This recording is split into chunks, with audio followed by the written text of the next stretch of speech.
I will begin with a word of prayer. So, Heavenly Father, we thank you for this day. Thank you for these students, and I just ask you to bless this class, Lord. In your name I pray. Amen. So again, just to give you a, kind of a big picture where we are, I have shared with you guys all of our favorite divergence and convergence tests.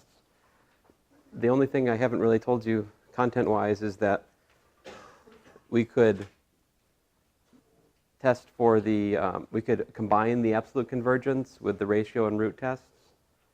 If you think about it, all you got to do is just take your series and take the absolute value of it, and the ratio and root tests still work out just the same. So you can combine those to, and often if you look at another textbook, come on, how long does it take for that thing to load?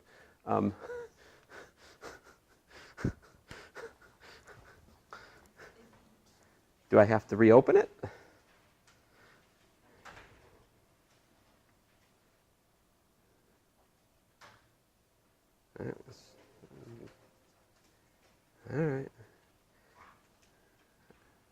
All right. Well, you guys ask a question while I'm doing this nonsense. Ah, hey. Woohoo. Let's see here.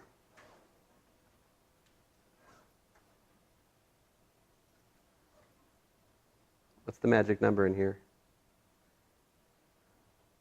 I mean, how many people are in this room? We'll know soon. Or will we?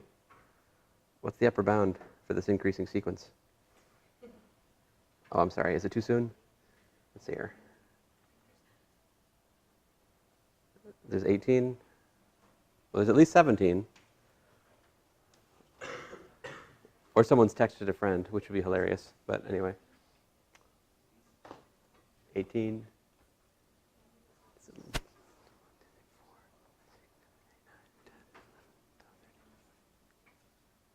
So has everyone really gone to CPAC today? They're just skipping? Because National Skip Day or something? We'll teach them. Watch this. So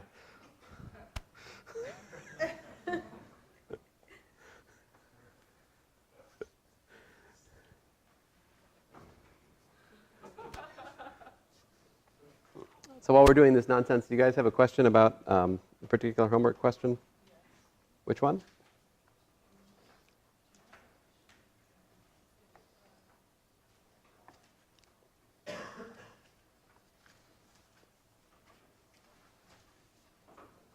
I will try to resist the urge of just working them, and I'll try to give you meaningful hints or solve an equivalent problem for whatever you ask about. So, some of these I really...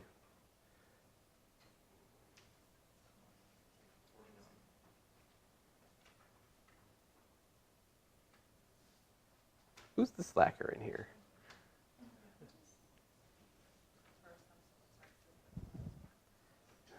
Well, you missed your chance. Whoever you are, I'm sorry.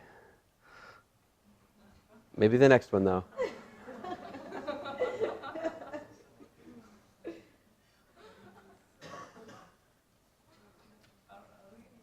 See, this money in the bank, so you guys can skip another day later, right?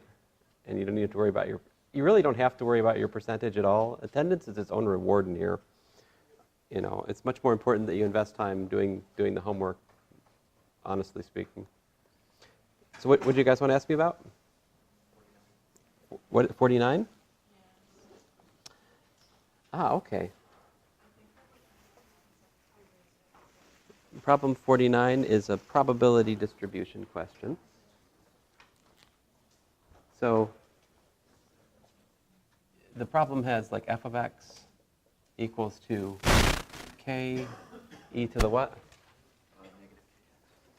Minus kx.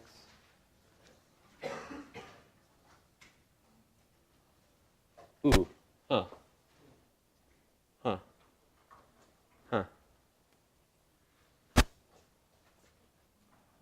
And that's for what? For x greater than or equal to 0.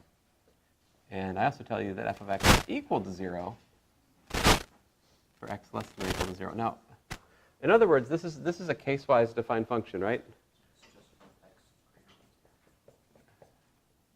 Right, so my point is, we could write the formula like this also, right?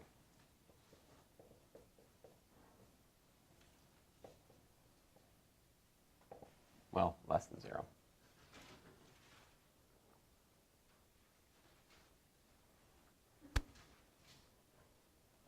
And what is it? If it's a probability distribution, what does that mean?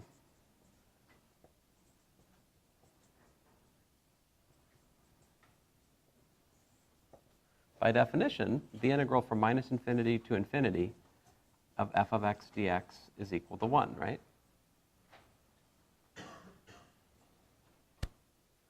So we need to try to work out the integral and figure out what it takes to make that be 1, right? What's that integral look like? That's the integral from minus infinity to infinity of f of x dx plus the integral from 0, oh, good grief, minus infinity to 0, and then 0 to infinity of f of x dx, yeah? 1 is equal to this, right?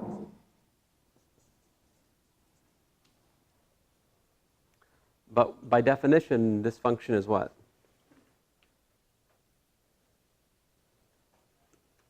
Zero, right? It's 0 for negative values, which means half of this is just gone, right? This is just straight up 0. And so we're just left with, the integral. So let me just summarize here. So what we're looking at is 1 equals to the limit as t goes to infinity of the integral from 0 to t, right, of k e to the minus kx dx.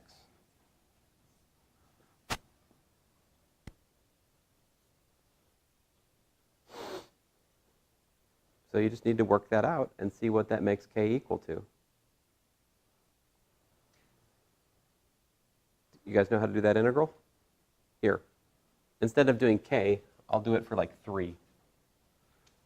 Integral from 0 to infinity of like 3 e to the minus 3x dx. How's that go? First of all, notice that the integral of e to the minus 3x dx is what?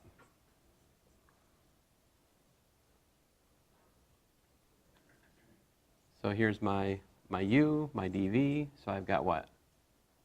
X e to the minus, wait a minute. Why am I doing that? What is wrong with me? Oh, sadness. Do you really want me to help you with your homework today? Yes. Why does that first integral go to 0? Can somebody tell her why that goes to 0? Right, because we are assuming that case the function's just 0, right?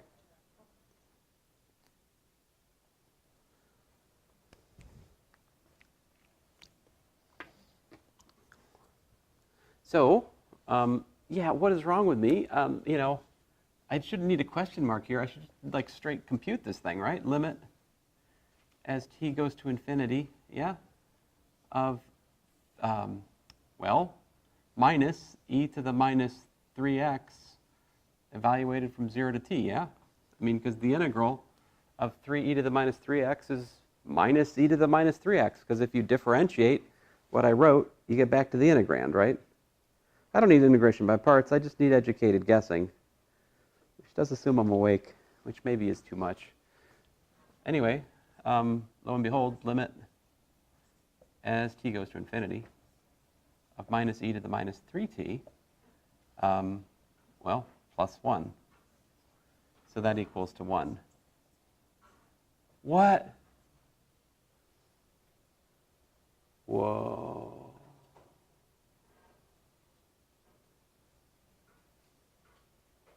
What? Huh. Interesting. Oh, I thought it was find. Usually these problems I have stated as like find the k to make it so, right? But in this case, what did I say? show it's a probability distribution. So it shouldn't be surprising to me that if we put k equals to 3, which is one case, it works out. But you need to do the problem with the k there instead of a 3, but goodness gracious, it's almost exactly the same. I shut up. I can't write any more here. Other questions? Would you guys like me to talk about the epsilon n issue? Let's do that. So, can I erase this? Is that everybody?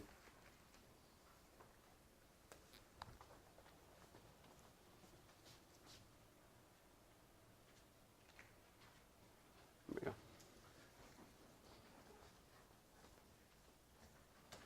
Let's see here.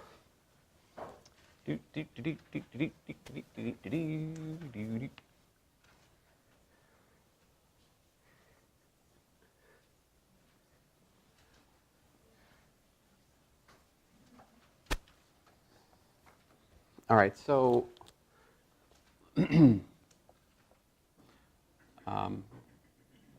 prove via definition. Why did that just black out? That's weird. The limit as n goes to infinity of, let's say, I don't know.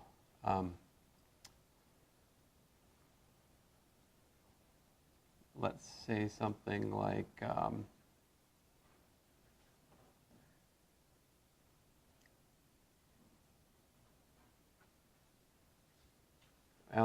see, I always make it too complicated, and then, sorry, this is going to be a rerun for you. Mackenzie, I think, yeah. 3n plus 2 over 2n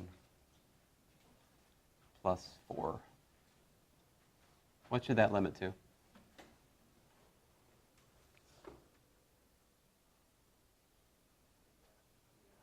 Three halves, right. So we want to show that from the definition. So what's the definition say? So I'm going to do the scratch work over here, and then I'll write the proof to the right once I'm done with my scratch work, okay? So basically the thing is, given epsilon greater than 0, we want to select an n, let's say, sub epsilon in the natural numbers such that n greater than or equal to n sub epsilon provides the absolute value of whatever the sequence is we're working on minus the limiting value we're dealing with is less than epsilon. So here, this means we're looking at 3n plus 2 over 2n plus 4 minus 3 halves. We want that to be, we want to make that less than epsilon, right? So what I'm going to do is I'm just going to try to manipulate a sub n minus L for the example that we're looking at until I can see what I should make the big N sub epsilon. So what are we going to do? I would suggest we make a common denominator, right? So I've already got a 2 over here, right? Let me rewrite that. That's 2 times what? N plus 2, right? So that should show you we can do 3n plus 2 minus 3 times n plus 2 divided by 2 times n plus 2, right? So I made a common denominator. Then what? I'll be like, okay, well, this cancels. The 3n's cancel. And what do I have upstairs? I got like a 2 minus a 6. I got minus 4, right?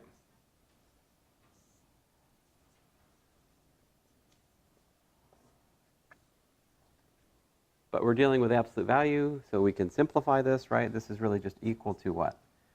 2 over n plus 2.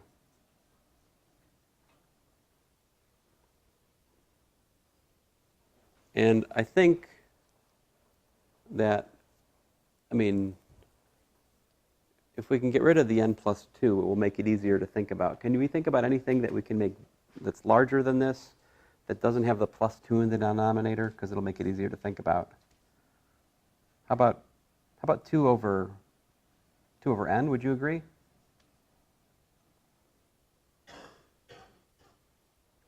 So the point is, this is just something that's true for a sub n minus L.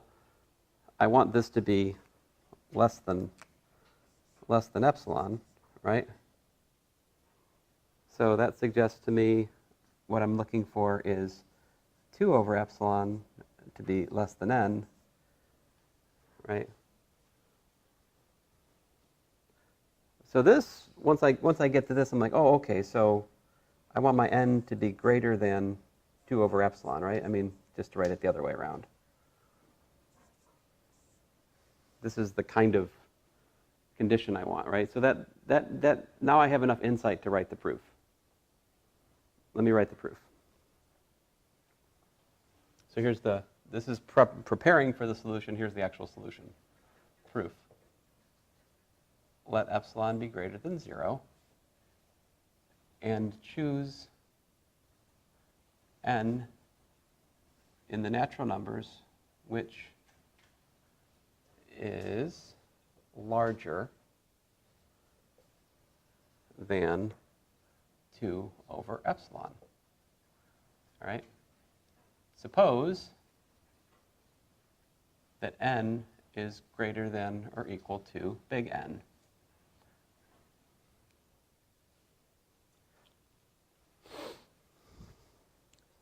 Like, I'm putting a sub epsilon on the big N in today just to draw your attention that big N, but this is optional. Like, this notation is I'm doing this because I think it draws attention to the fact that usually the big N depends on epsilon. That I don't always put that sub epsilon on the big N. It's not necessary. You can if you want to. You don't have to if you don't want to. Logically, it's not necessary. So suppose little n is bigger than big N, right? Then big N is greater than or equal to, little n there's greater than or equal to 1 over, 2 over epsilon, right? Which means that epsilon, well, let's see here. That means that 2 over n is less than or equal to epsilon, right?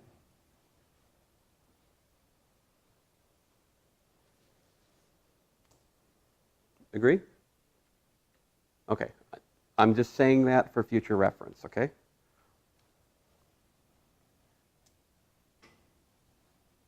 Consider the absolute value of, and now we're just going to retrace our steps basically here, okay?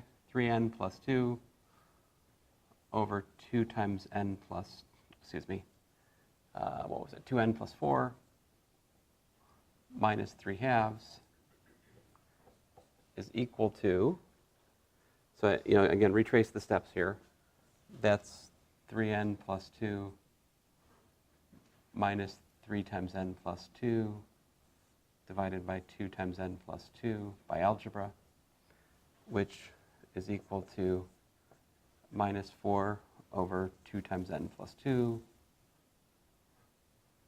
which is, of course, equal to 2 over n plus 2, which is less than or equal to 2 over n.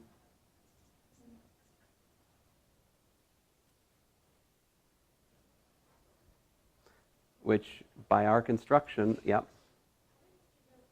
On the numerator, that is subtracting 3 of n plus 2. I made a common denominator.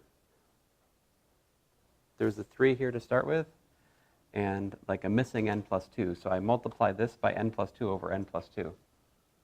So just common denominator, but good question. Now, by our construction of the big N, we have now forced 2 over n to be less than or equal to epsilon, right?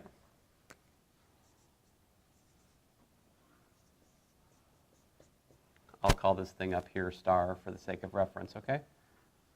Thus, 3n plus 2 over 2n plus 4 goes to 3 halves as n goes to infinity. So this is a proof from the definition using epsilon and n. If you've had calculus 1 here, this will be very familiar to you. It's essentially the same kind of logic we used to prove limits, the epsilon delta limits, remember? In some sense, this is easier because we're working with n, it's positive usually. We can, at some point, I don't know, I think it's often easier than what we did in calculus 1 in some sense. Now, the instructions to that homework problem are slightly misleading as they stand. Let me try to clarify them for you guys, because the part B is not. All right, well, you missed your chance. I try to be nice, but let's see here.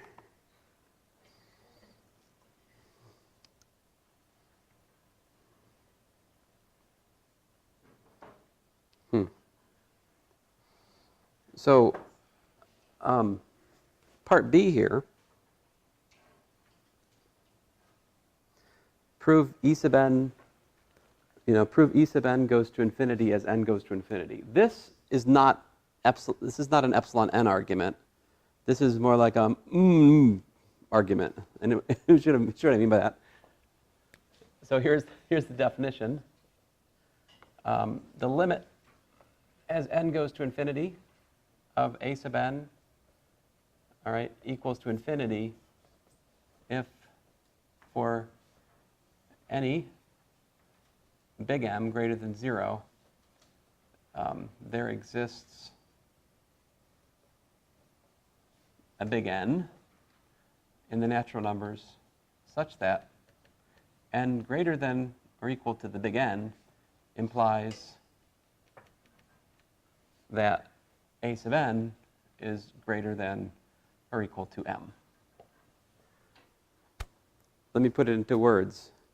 A sequence diverges to infinity if you can show for any possible positive number, right, there is some point in the sequence where all the values in the sequence beyond that point are larger than the number. This is what we mean by diverges to infinity, carefully. So here's an example. I'll actually work one out for you. And my apologies, this is also going to be a rerun. So, how would you prove the limit as n goes to infinity of like n? I'll make it n cubed this time. There you go, it's really different. N cubed plus 1 equals to infinity.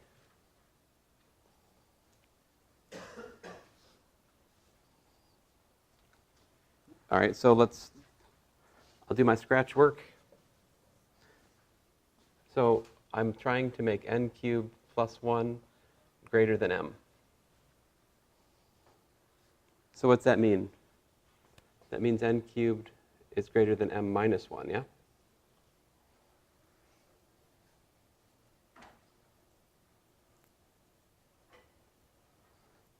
Which then, cube root function is increasing, so I can do this. Cube root of n cubed, which of course is n, is greater than, cube root of m minus 1. So that's all I need. That shows me what I should make the big N equal to in this case. With that, I can write the proof down. All right, here's the proof. Let m be greater than 0. Choose n in the natural numbers such that n is greater than or equal to the cube root of m minus 1. Is it clear that you can pick a whole number which is larger than the cube root of m of a real number minus 1? What if m minus 1 is negative? Does it matter? Not really. The cube root is always defined for any real number. What's the cube root of like minus 125? It's minus 5, yeah. So cube root is more forgiving than square root in that regard. Anyway, make your n that. Then if little n is greater than or equal to big N, we find that n cubed plus 1, right? Well, we find, let me write it up here. We find n is greater than or equal to the cube root. Let me write it out this way. N is greater than or equal to the cube root of m minus 1. Hence, n cubed is greater than or equal to m minus 1. You can cube a positive inequality. Fun fact. Going from here to here, which shows that n cubed plus 1 is greater than or equal to m. Therefore, by definition of divergent limit, we have the limit as n goes to infinity of n cubed plus 1 equals to infinity.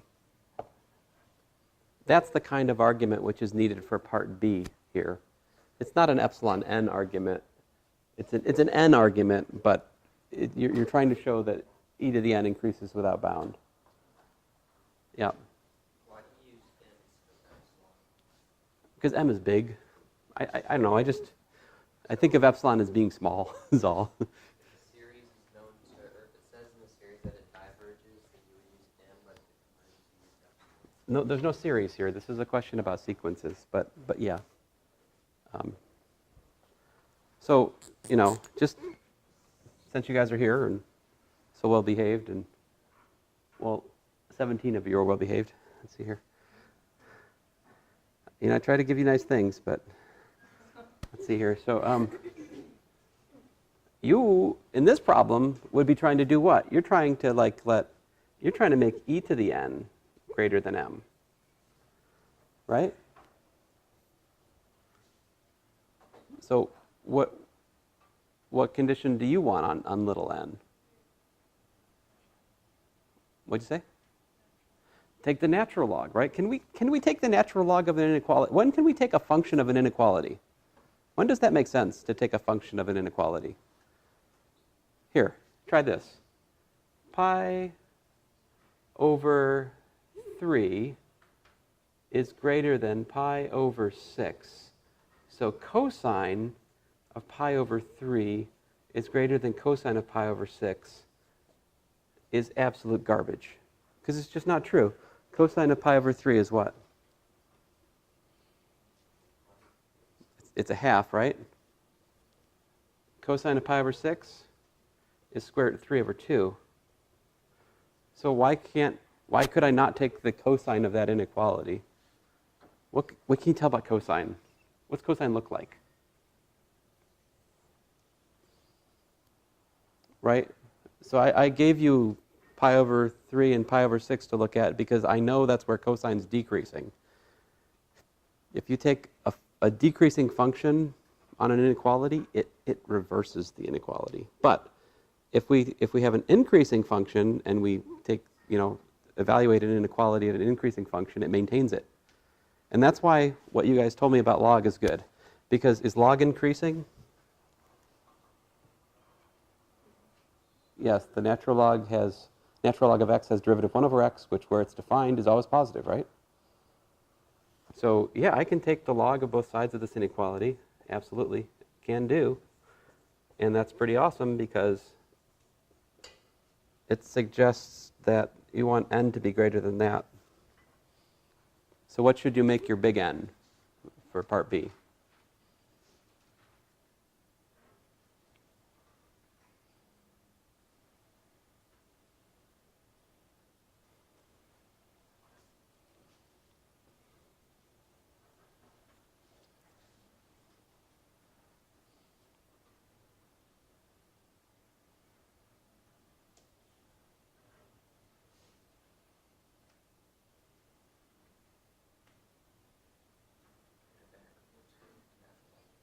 Right.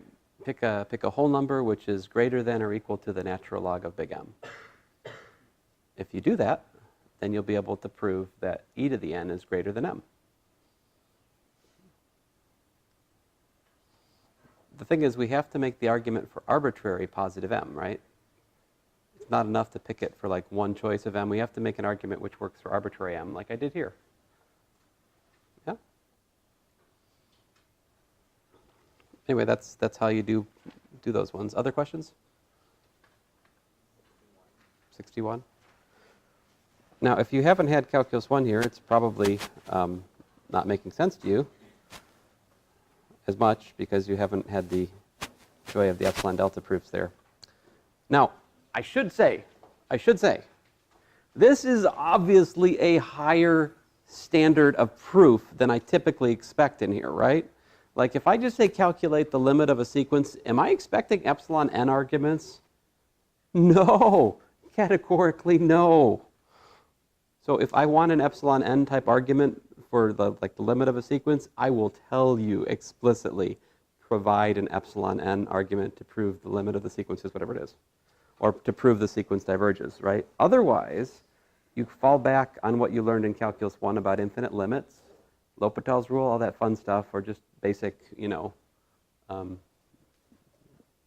knowledge about graphs of transcendental functions, right? Like I ask you, what's the limit as n goes to infinity of the natural log of n squared plus 7? What's the answer?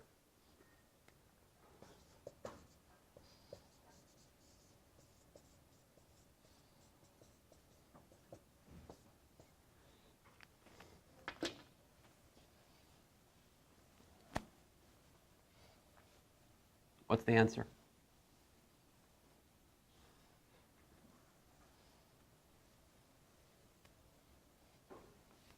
How do you know the answer to this? The way I know the answer to this is I know what the graph of logarithm looks like, right?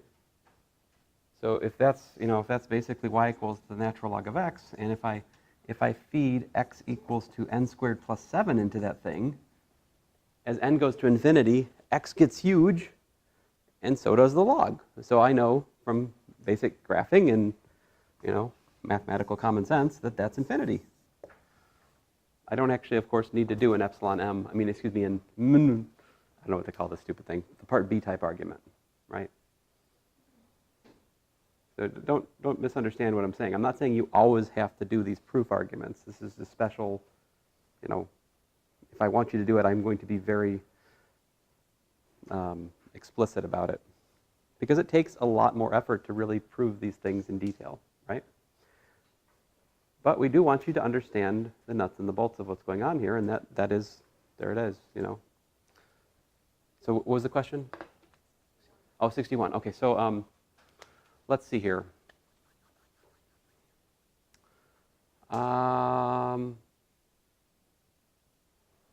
Any ideas?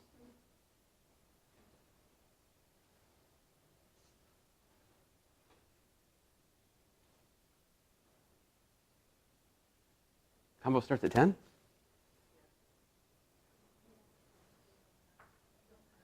You don't care? I can let you guys go if you need to go. You'd rather stay here? Probably shouldn't document that so forcefully. Let's see here. Okay, so here's the way I would do number 10. Number 61 is the way to do problem 61 is to use a combination of theorems that we've proved. What are the theorems that we know about sequences? One of the theorems we know is if the sequence is convergent, it's what? It's bounded. So if a sequence is unbounded, can it be convergent? No. So the limit of the sequence must not exist if we're looking at an unbounded sequence. It's easy to see that in this case, right? Not setting aside -1, but if the one easy thing is if the absolute value of r is greater than 1, then r to the n is unbounded, right?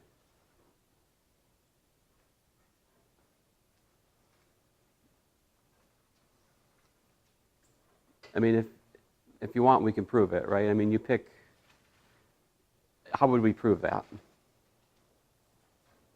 To be careful, it's a part B type argument, isn't it? In the case that R is positive. But I'm fine with you guys just saying if the absolute value of R is greater than 1, that means R to the n is unbounded. Therefore, the limit as n goes to infinity of R to the n does not exist. That's part of it. If R is equal to minus 1, right, then R to the n is equal to minus 1 to the n, right?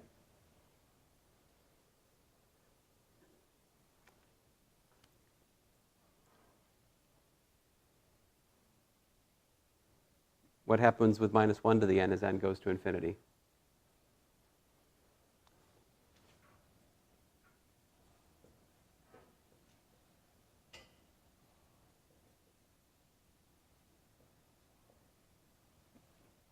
This is not, what I'm trying to do here is I'm giving you guys license to be lazy, okay, about these two parts of the proof. I mean, we could unravel this and expand this in greater detail, and maybe I will in the solution, okay? But the part that I think is worth digging into more is the convergent case, right? So if, on the other hand, the absolute value of R if R is equal to 1, then what? R to the n equals 1 to the n, which is 1. And we've already proved that the constant sequence goes to the constant, right?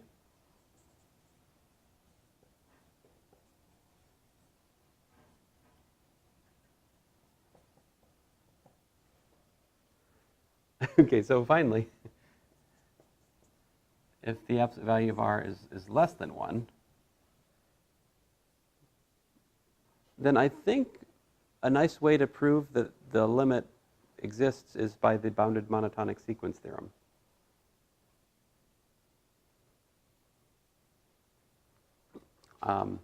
So like, let me just be more specific here.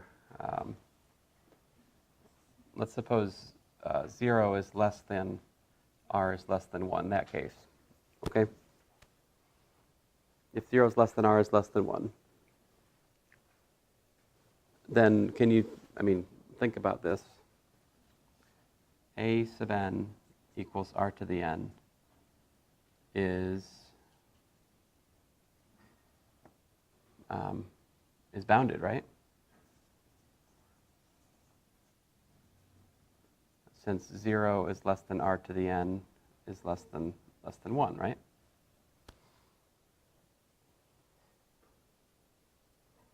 If 0 is less than R is less than 1, then 0 is less than R to the n is less than 1 to the n, right? Which is equal to.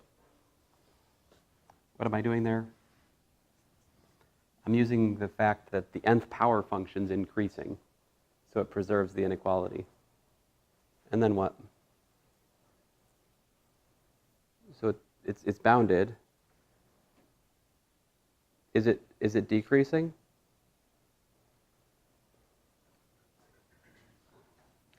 So what's a n plus 1 is R to the n plus 1, right? Which is equal to R times R to the n, which is R times A to the n, A sub n. But what was R?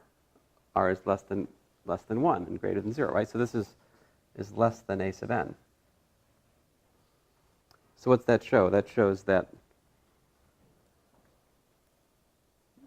this is a decreasing sequence, right? So we have a bounded decreasing sequence, which means it's convergent by the bounded monotonic sequence theorem, right? It will converge to its what? To its greatest lower bound. What is the greatest lower bound here?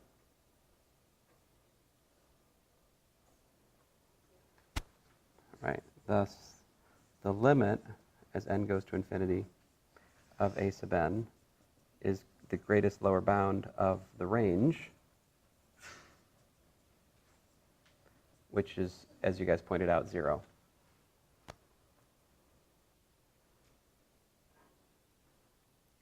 So that's the proof in that case. What's left to do?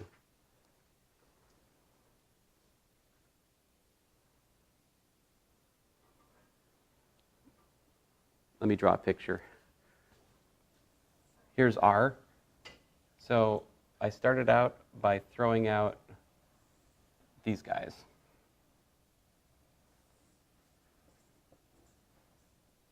That was this case. All right. Then I was like, R equals -1. Also does not exist. R equals to 1 is up here, right? Absolute value of R less than 1 is between here and here. What I've just done is I've shown you the argument for 0 less than,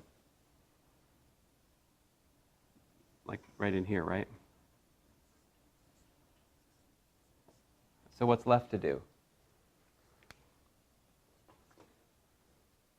In terms of the cases, we still have R equals to 0, right? Why is the limit as n goes to infinity of 0 to the n equal to 0? What is 0 to the n? It's just 0. What is the limit of the constant sequence 0? 0. We have proved that the limit of a constant sequence is 0, so you can refer to that fact. So that, I'm sorry, I seem to have done that case for you. But what's left then is this in here, right? -1, strictly less than R, less than 0.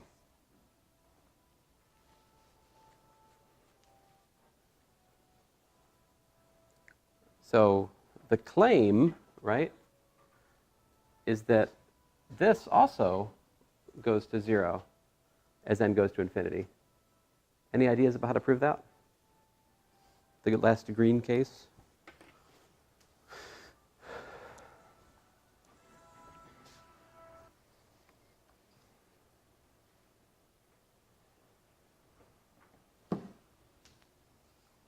Do you remember the theorem we had about absolute convergence of a sequence? What was that theorem? Remember this theorem?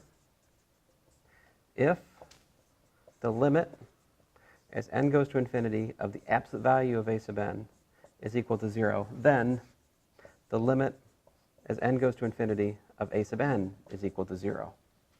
This only works for 0. If you have that the limit of the absolute value works out to 3, doesn't tell you anything about the sequence without the absolute values. But here, this is wonderful because, if we look at the limit of the absolute value of R to the n, right?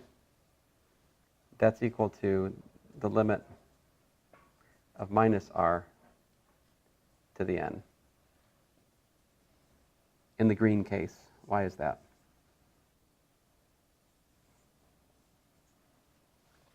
Because the absolute value of R is equal to minus R in this case.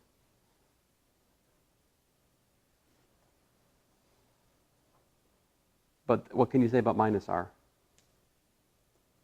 in the green case? If R is between -1 and 0, then minus R is where? It's between 0 and 1, which means we can refer back to the bounded monotonic sequence argument.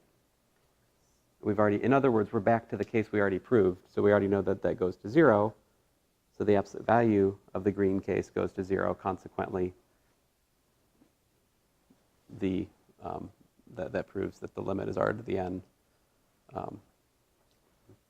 N goes to infinity, goes to 0, in the case that -1 is less than R is less than 0. There's a lot of writing here, but it's actually not that hard. It's just kind of putting together different things that we've already done.